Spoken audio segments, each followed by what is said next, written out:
Hello बच्चों, good morning. Welcome to Irfan Azam reaction classes.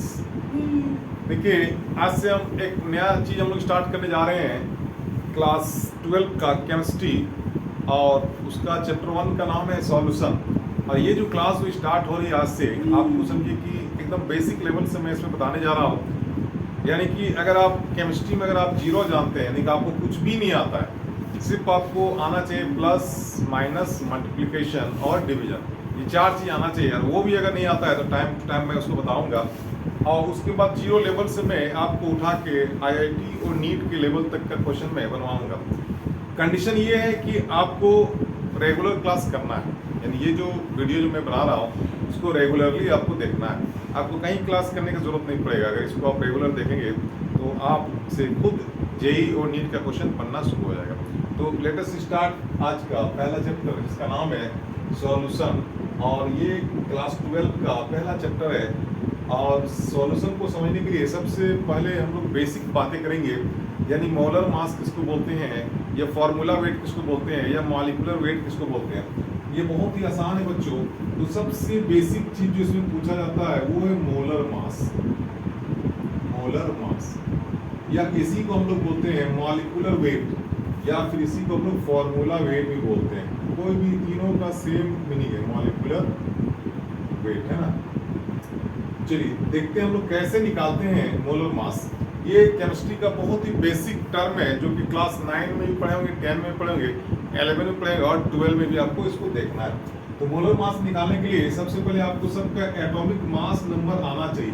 अगर आपसे बात करेंगे कि वाटर का आपका मोलर मास क्या होगा, तो आपको ये जानना पड़ेगा कि इसमें हाइड्रोजन का एटम कितना है और ऑक्सीजन का एटम कितना है। फिर हाइड्रोजन के एटम से उसको क्या करेंगे, मोलर एटॉमिक मास नंबर को मल्टीप्लाई कर देंगे। जैसे यहाँ पे हाइड्रोजन का एटम 2 है, यहाँ पे लिखेंगे 2, और इसके एटॉमिक मास नंबर कितना होता है, एटॉमिक मास नंबर होता है 1। फिर इसको प्लस करेंगे, यहाँ पे ऑक्सीजन का एटम कितना है 1 है, और इसके एटॉमिक मास नंबर होता है 16। आप दोनों को जब जोड़ेंगे 2 1 जा कितना हो गया, 2 हो गया, प्लस 1 16 जा 16 हो गया, 16 और 2 कितना हो गया, 18 हो गया। अब इसका 3 यूनिट होता है, या तो इसको ग्राम भी लिख सकते हैं, या इसको हम लोग एटॉमिक मास यूनिट एएमयू लिख सकते हैं, या फिर इसी को हम लोग लिख सकते हैं यूनिफाइड यूनिट, शॉर्ट में यू लिख सकते हैं।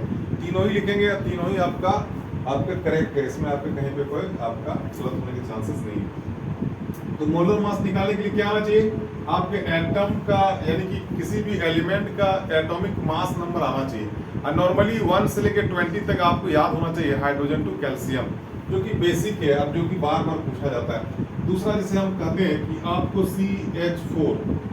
CH4 का मोलर मास कितना होगा, तो आपको यहाँ ध्यान देना बच्चों कि कार्बन के एटम कितना है। तो कार्बन के एटम तो यहाँ पे 1 है, 1 लिखेंगे। फिर इसके एटॉमिक मास नंबर होता है कितना, 12 होता है। फिर यहाँ पे इसका काम खत्म हो गया, अब प्लस करेंगे, यहाँ पे प्लस आ गया। अब हाइड्रोजन का एटम कितना बच्चों, यहाँ पे 4 है, तो 4 लिखेंगे। इसका एटॉमिक मास नंबर होता है 1। अब यहाँ पे 1 12 जा कितना, 12 हो गया, प्लस 4 1 जा 4 हो गया, 12 और 4 कितना 16 हो गया, एक हो गया, ग्राम हो गया। ये हो गया कार्बन आपका मीथेन, इसको मीथेन बोलते हैं एक्चुअली। तो ये आपका मीथेन का आपका मोलर मास कितना हो गया, 16 ग्राम हो गया। तो ये सब तो बहुत छोटा छोटा चीज़ है जो आप लोग क्लास 10 में भी पढ़ चुके हैं। अब देखिए थोड़ा सा ट्विस्टिंग क्या होता है इसमें, कि मोलर मास निकालने में कहीं कहीं कुछ आपको देखना पड़ेगा। देखते हैं, एक दो मैं और बता रहा हूँ। जैसे आपसे कहा जाए ग्लूकोज C6H12O6, इसका मोलर मास कितना होगा। यहाँ पे देखना है कार्बन का एटम कितना है बच्चों, कार्बन का एटम 6 है, तो यहाँ पे 6 लिखेंगे। और कार्बन का एटॉमिक मास नंबर कितना होता है, 12 होता है। याद रखिए कार्बन का एटॉमिक मास नंबर कितना होता है। देखिए जो जनरली पूछा जाता है हाइड्रोजन का 1 होता है, उसके बाद आपका कार्बन का 12 होता है, उसके ऑक्सीजन का कितना होता है 16 होता है, और फिर आपका नाइट्रोजन का आपका 14 होता है। ये सब जनरली आपको पूछा जाता है। कैल्शियम का 40 होता है आपका, और आगे जो मिलेगा बताते हैं, ये इसका 32 होता है। देखते हैं यहाँ पे कार्बन के 6 एटम है, 6 लिखे, इसके एटॉमिक मास नंबर कितना होता है, 12 होता है। 12 से मल्टीप्लाई किया, फिर प्लस करेंगे। हाइड्रोजन का कितना है, 12 है, यहाँ पे 12 लिखेंगे और फिर इसको मल्टीप्लाई करके इसका एटॉमिक मास नंबर 1 होता है। अब ऑक्सीजन का एटम कितना है, यहाँ पे 6 है, फिर यहाँ प्लस करके 6 लिखेंगे और ऑक्सीजन का होता है 16, तो यहाँ पे 16 होता है। अब 12 6 जा कितना होता है आपका 72 होता है, प्लस 12 1 जा 12 होता है, फिर आपका 16 6 से आपका 96 होता है। जब इसको काउंट करेंगे टोटल तो आपका आएगा 180 ग्राम, यानी ग्लूकोज का जो आपका मोलर मास हो गया वो 180 ग्राम हो गया। यानी बहुत ही बेसिक लेवल से मैं आपको बता रहा हूँ, यानी कि ग्लूकोज का आपका क्लास करते करते आपको ये सब का मोलर मास ऑटोमेटिक याद हो जाएगा, निकालने का आपको जरूरत ही नहीं पड़ेगा। तो यहाँ पे देखो ग्लूकोज का कितना हो गया 180 हो गया। अब एक होता है सुक्रोज, जिसको हम लोग शुगर बोलते हैं, C12 H22 और O11। आपसे पूछा जाए इसको देखिए ग्लूकोज बोलते हैं, ध्यान दीजिए कुछ कुछ चीजों का नाम भी आपको याद होना चाहिए। ग्लूकोज हो गया, इसको बोलते हैं सुक्रोज, सुक्रोज, हाँ इसी को हम लोग शुगर भी बोलते हैं, सुक्रोज को शुगर भी बोला जाता है।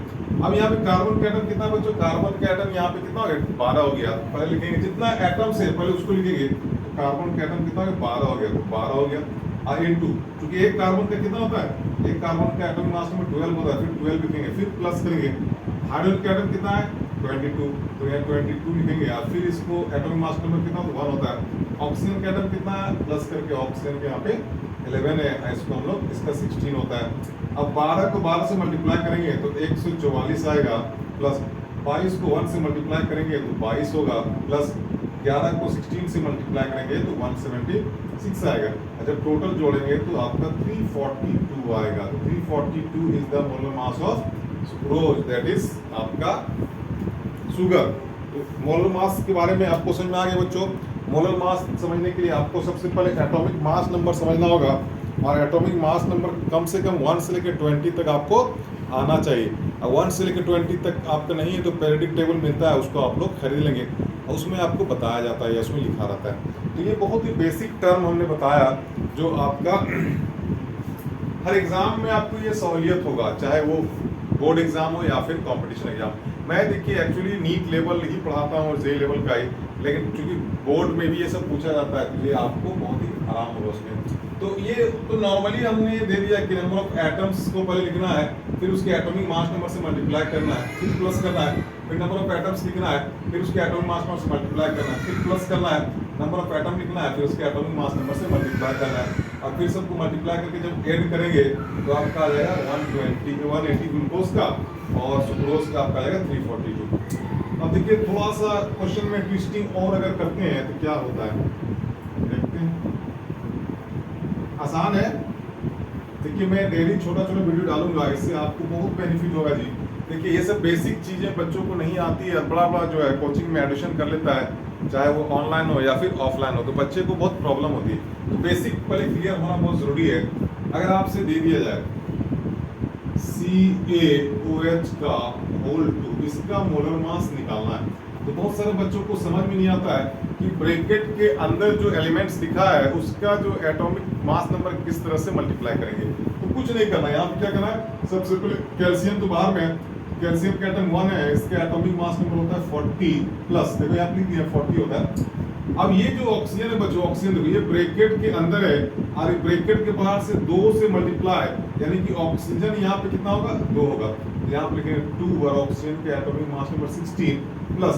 अब हाइड्रोजन की बात करेंगे तो हाइड्रोजन भी देखिए ब्रैकेट के अंदर है और हाइड्रोजन भी क्या 2 से मल्टीप्लाई है, इसका मतलब हाइड्रोजन भी 2 लेना है, यानी कि 2 लेना है और इनटू 1। अब यहाँ देखिए 140 जा कितना हो गया 40 प्लस 260 जा कितना हो गया 32 प्लस 2 1 जा 2, ये आपका हो जाएगा टोटल 74 ग्राम। यानी कहने का मतलब ये कैल्शियम हाइड्रोक्साइड का जो मोलर मास हो जाएगा वो कितना हो जाएगा 74 ग्राम। ब्रैकेट के अंदर जो रहेगा उसको इससे मल्टीप्लाई कर देना है ना, बस ये आपको जानना है। एक चीज और है, अगर नंबर ऑफ एटम्स अगर रिपीट अगर करता है एलिमेंट, जैसे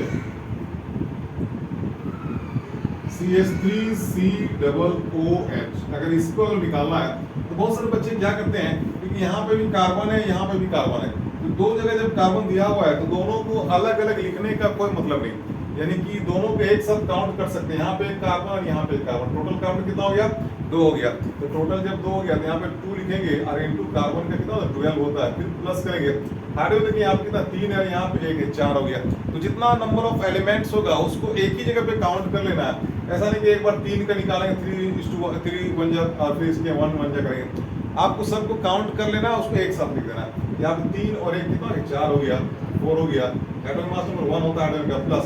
अब ऑक्सीजन की बात करेंगे तो देखिए ऑक्सीजन कितना है 2 है, तो यहाँ 2 लिखेंगे, 2 लिखेंगे, ऑक्सीजन का एटॉमिक मास नंबर 16 हो जाएगा।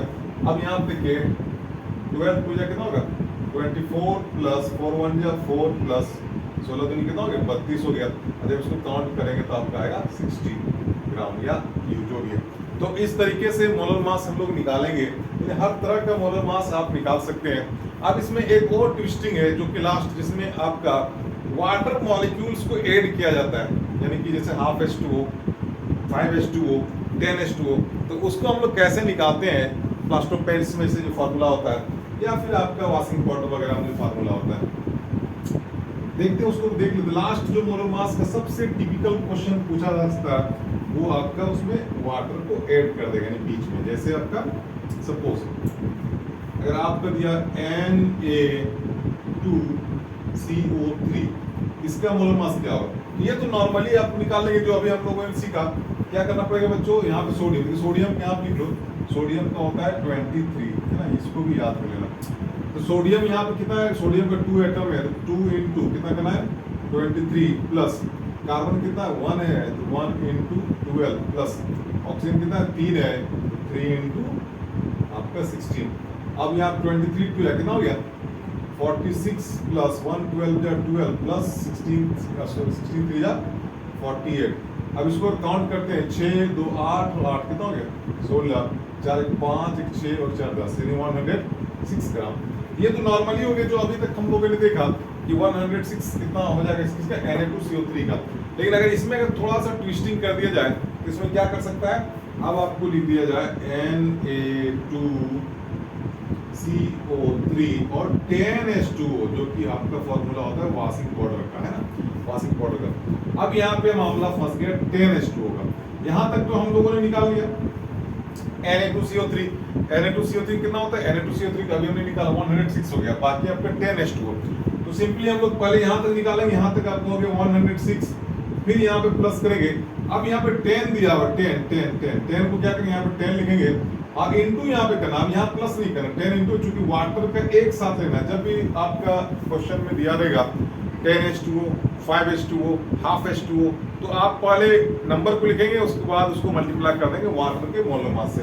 यहाँ पे 10 लिखा हुआ है, वाटर का मोलर मास कितना होता है 18 होता है, तो हो जाएगा 106 प्लस 18 10 या 180, टोटल हो जाएगा 200 आपका 86 ग्राम। यानी वाटर मॉलिक्यूल अगर दिया हुआ है तो वाटर मॉलिक्यूल से आपको घबराने का जरूरत नहीं है। वाटर मॉलिक्यूल को हम लोग आसान तरीके से हम लोग निकाल सकते हैं। तो ये आपका मोलर मास का बहुत ही टिपिकल क्वेश्चन अगर दिया जा सकता है तो मैक्सिमम आपका यहीं तक दिया सकता है। तो बच्चों हम लोगों ने आज सीखा मोलर मास कैसे निकाला जाता है। ये क्लास 9 से ही आपको बताया जाता है, लेकिन बच्चे 12 में आते आते सब भूल जाते हैं। अगर जिसको याद है तो उसको तो बड़ा मजा आया होगा। तो मोलर मास आपका सबसे बेसिक टर्म है।